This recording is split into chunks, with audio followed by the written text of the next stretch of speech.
quiero leer hoy día un pasaje en Juan 11. Juan 11, me gustaría compartir una palabra que ya la hemos oído más de alguna vez.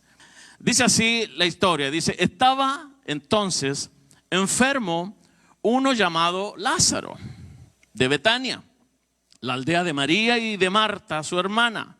Y entre paréntesis dice: María, cuyo hermano Lázaro estaba enfermo, fue la que ungió al Señor con perfume. Eso nos da la idea para que nos acordemos cuándo fue eso. ¿Te acuerdas que Martita estaba haciendo todas las cosas y María vino y se arrodilló a los pies de Cristo y le ungió los pies con perfume?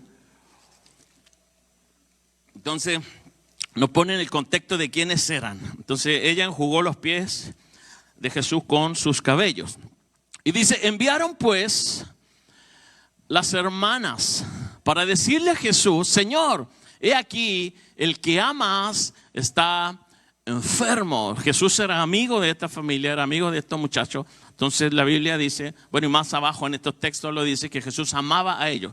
Vamos a leerlo. Dice también, entonces, Señor, dice, he aquí, el que amas está enfermo. Y oyéndolo Jesús dijo: esa enfermedad no es para muerte, sino para la gloria de Dios, para que el Hijo de Dios sea glorificado por ella. Y ahí dice: y amaba Jesús a Marta, a su hermana María y a Lázaro. Bueno, ahí no dice María, pero a su hermana y a Lázaro.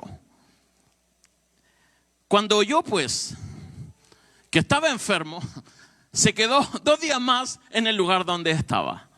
Hasta ahí vamos a leer esta mañana. Padre, te doy gracias por tu palabra. Señor, enséñanos a comprender, Dios, tu palabra, Dios. Tal vez no a comprenderte, porque sería imposible para nosotros lograr comprenderte, Señor. Pero sí, enséñanos a entender un poco tu palabra, o cómo tú actúas, o cómo tú lo haces, Señor, para que nos ayude a descansar más en ti, Dios. Yo te doy gracias por este día. Te pido que tú bendigas esta mañana, está tu palabra en mi mente primeramente y en nuestros corazones, Señor. Dios, gracias te doy, Señor, y bueno, aquí están nuestras vidas para que tú hagas con ellas lo que tú pienses que es lo mejor, Señor. Gracias en el nombre de Jesús. Amén y amén. Gloria a Dios. Bien, en esta historia Jesús se entera que su amigo está enfermo. Lázaro está gravemente enfermo. Y para asombro de sus discípulos, y yo sé que del suyo también, y del mío también, Jesús no corre inmediatamente a sanarlo.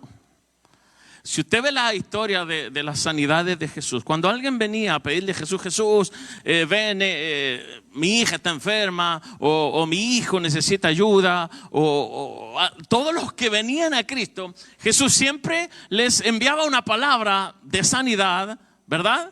O le decía: vamos, yo voy a ir a tu casa, voy a ir a orar por la persona.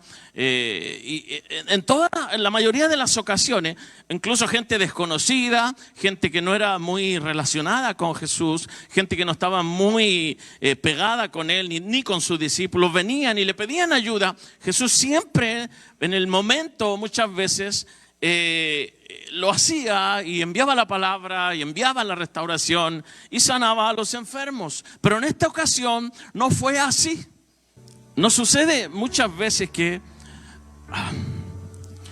se nos hace difícil poder aceptar ciertas situaciones, aceptar, no sé, a lo mejor este tipo de situaciones. Y la Biblia dice aquí en esta historia que Jesús incluso se queda más días donde estaba. Él estaba en Jerusalén y Lázaro estaba en Betania. Entonces Jesús se queda 2 días más en el otro lugar y no va inmediatamente al encuentro de su amado, de su amigo, de la familia que lo estimaba, que necesitaba de él. Y a pesar de a lo mejor no entender nosotros los tiempos de Dios, pero Dios trabaja de otra manera, y es lo que a nosotros nos cuesta entender. Y este título que dice ahí no es cuando quieras, sino es cuando, en su tiempo. Porque el cuando quieras hasta el tiempo de Dios hay una distancia, hay una diferencia. Y en este caso, cuando hay necesidades urgentes, nosotros queremos que sea cuando quiera, cuando queramos, ¿verdad? Sí. Cuando hay una urgencia, cuando hay algo que no sé, que nos agobia, y oramos y oramos y oramos al Señor y no vemos nada, y vemos que a lo mejor Dios no hace nada, no vemos respuesta, no sé, o vemos que a lo mejor nos ignora, como que está en otros lugares escuchando a otra gente que necesita a lo mejor algo más urgente que lo mío. Entonces, nos entra una especie de, no sé, a lo mejor de rabia podría ser. Nos enojamos, nos molestamos. Y yo creo que a estas hermanas les pasó eso. Que cuando más necesitaban a Jesús, cuando más necesitaban de su amigo, al ver que no llegó, pienso que se molestaron. Y la Biblia lo da a entender, que se molestaron mucho. ¿Sí o no? Se molestaron. Y es normal que nos molestemos a veces. Es normal que cuando algo no suceda cuando lo queremos, nos entre esa como una rabia santa, vamos a ponerlo así, ¿cierto? Nos entre un malestar a Dios o a la situación o al líder o a quien sea que usted cuente con alguien. Y aunque nos dé la idea que al parecer fuimos ignorados, porque cuando usted lee esta historia, es como Jesús los ignora. Es como que Jesús dice, oh, sí, ya, ok, ya me dijeron, está bien. Y de adredes o intencionalmente se queda 2 días más. Y la historia dice que cuando Jesús llega a Betania, ya Lázaro, ¿cierto? Ya Lázaro había pasado al otro lado. ¿Qué haría usted en esa situación? ¿Ah? ¿Qué haría usted si ve a Jesús venir? Cuando usted oró y ve usted a Jesús ya venir, ya ahora vengo donde ti, ¿qué querés? Y usted dice, no, ya pues sí. Sí, te fui a buscar cuando estaba enfermo, pero ya no te necesitamos, porque ya se murió. El enfermo ya no está. ¿Sí o no? Lo primero que pensamos o que pensaríamos nosotros es que ya no hay nada más que hacer. ¿Sí o no? Eso es un pensamiento normal de una persona como usted y como yo. Ya, Señor, no, Señor, ¿para qué ya? ¿Para qué vienes ahora si ya? Y mismo cuando Jesús viene entrando, dice que salió una de ellas y le dice, pero Señor, ya es demasiado tarde. Lázaro murió. Ya no te necesitamos. Y sabe,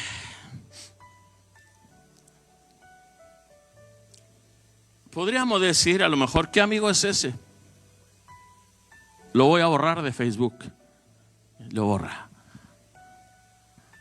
¿Qué amigo es ese que tengo que lo necesito y no viene y no está? No viene, no quiere venir incluso. Es más, se atrasa porque quiere. ¿Ah? Con un amigo así, ¿para qué? ¿Para qué quiero yo? Amigos así. Y sabe, a veces la gente, bueno, y creo que es imposible que nosotros podamos entender a Dios, ¿verdad? Es imposible que nosotros podamos entender al Señor o cómo Él trabaja, o cómo Él quiere trabajar con nosotros, porque a veces con nosotros pareciera que Jesús o que Dios trabajara más duramente que con el hermano. ¿Cuántos han pensado así alguna vez? ¿Por qué conmigo es tan difícil? ¿Por qué a mí se me hace tan duro y al hermano se le parece tan fácil? ¿Cuántos han dicho eso? ¿Han pensado algo así? Nadie. Bueno, no importa. Yo sí, hermano. Yo sí he dicho, ¿por qué a pastores le ha sido fácil? ¿Por qué yo a veces veo cosas que funcionan tan rápido a otra gente y a mí no? A veces digo, es injusto. O a veces digo, no sé. O por qué a veces nos pasan cosas que a otros a lo mejor no le pasan. Y digo, ¿y por qué me tenían que pasar a mí? Y no a los otros. ¿O por qué Dios te demoraste tanto? ¿O por qué el Señor no lo hiciste cuando realmente yo te necesitaba? ¿Sí? Porque nos sucede de juzgar a lo mejor a Dios mismo. ¿Por qué no lo hace en el momento que lo queremos? ¿Por qué no está cuando más lo necesitamos? ¿O por qué no vino cuando realmente era necesario que viniera? ¿O por qué vino cuando ya no era necesario? Simplemente. Y la reflexión sobre esta historia, hermanos, espero que nos haga entender y comprender que aunque no lo entendamos, los tiempos de Dios son siempre perfectos. Y eso es algo que a nosotros nos va a costar siempre entender, porque el tiempo de Dios no es el mismo nuestro, pero los tiempos de Dios siempre son perfectos. No hay error en el tiempo de Dios. No hay demora en el tiempo de Dios. No hay espera para Dios en su tiempo. Para nosotros sí, pero para Dios no. Lo que tú dices que es tarde, para Dios no es tarde, nunca es tarde para Dios, porque para Dios no hay nada que lo limite, para Dios no hay nada que Él no pueda hacer. Lo que tú y yo tenemos que entender es que Dios es tan poderoso, que lo venimos de cantar, Él es todopoderoso. Eso no hay nada que pueda intervenir entre Dios o impedirle a Dios hacer algo, no hay nada. Y no importa la situación que usted esté viviendo, no importa la crisis que usted esté pasando, no importa el tamaño de la tormenta, Dios siempre llegará a tiempo. ¿Sí? Dios siempre llegará a tiempo. El tiempo de Dios aumenta nuestra fe y confianza en Él. Que tú puedas entender que no es cuando quiera, sino cuando Él lo estime conveniente. Que esa palabra se nos revele, que se te revele que es cuando Él quiera, es en su tiempo, no en el nuestro. Si se nos logra revelar eso, nuestra fe va a crecer mucho. ¿Sí? Nuestra fe va a aumentar. ¿Sabe? Esta historia a mí me demuestra que Jesús tenía un plan perfecto detrás de su demora. No hay nada que escape de la voluntad de Dios, ni la muerte. O sea, Jesús tenía planes concretos, propósitos eternos con la espera, con la demora para nosotros. Para nosotros fue una demora, para Dios fue un plan perfecto.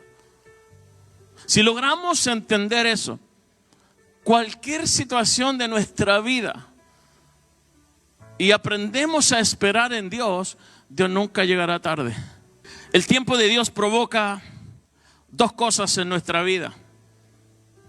La primera es que aumenta nuestra fe a medida que nos vemos obligados a esperar y a confiar en Él, ¿verdad?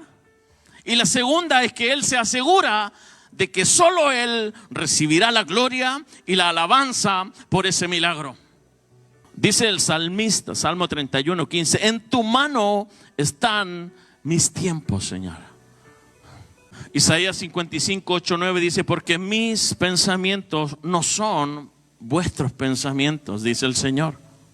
Amén. Ni mis caminos son vuestros caminos. Como son más altos los cielos que la tierra, así son mis caminos, más altos que vuestros caminos, y mis pensamientos más que vuestros pensamientos. O sea, lo que usted y yo tenemos que aprender es a confiar en Dios de tal manera que no importa el rumbo o como la prueba nos toque, o la situación nos lleve, o lo que estemos viviendo, descansar en Él de tal manera y confiar de tal manera en Él que Él nunca va a llegar tarde. Que aunque a lo mejor usted y yo creamos que ya es demasiado tarde para Dios, Dios nunca llega tarde. Entonces, llevar la fe a un nivel completamente nuevo es lo que Dios quería trabajar en sus discípulos, y es lo que Dios quiere trabajar en nosotros cada vez que tú vives una crisis, cada vez que vivimos pruebas, cada vez que se nos torna difícil, cada vez que la cuesta está arriba. Dios quiere elevar nuestra fe más alto. Sí, pero tenemos que aprender, tenemos que entender cómo Dios lo está haciendo, por qué lo está haciendo, por qué lo necesito. Y yo estoy seguro que más tarde, cuando tú veas tu milagro hecho, cuando tú veas tu sanidad completa, cuando tú veas tus papeles de inmigración, tú vas a poder decir, valió la espera. Vas a poder decir, Dios cumplió. Tardó en mi tiempo, pero no en el de Él. El tiempo de Él es perfecto. Y no hay error en lo que Dios hace. No hay error en la demora que nosotros creemos. No, hermanos. Y saber que los caminos de Dios no son los míos, saber que los tiempos de Dios no son los míos, saber que los pensamientos de Dios no son los míos, significa que tengo que poner toda mi fe y toda mi confianza en Él. Sí. Dios siempre tiene la última palabra. Número 1, el tiempo de Dios no tiene fecha límite. Número 2, Dios nos tiene presente en su mente. Y hermanos, apréndalo, Dios nunca nos olvida. Y número 3, para terminar, Dios siempre, diga conmigo, siempre está disponible. Ahí entra la confianza que tú le puedes tener a Dios. Y ahí entra cuánto tú has puesto tu mano o tu vida en la mano de Dios, ¿sí? Y dejar que Él actúe, dejar que Él lo haga. Pero tienes que aprender a confiar en Dios. ¿Sí? Que no va a ser en nuestro tiempo, pero va a ser en el tiempo perfecto de Él. Que no va a ser como queramos, pero va a ser como Él quiere. Lo mejor que tú y yo necesitamos en la vida.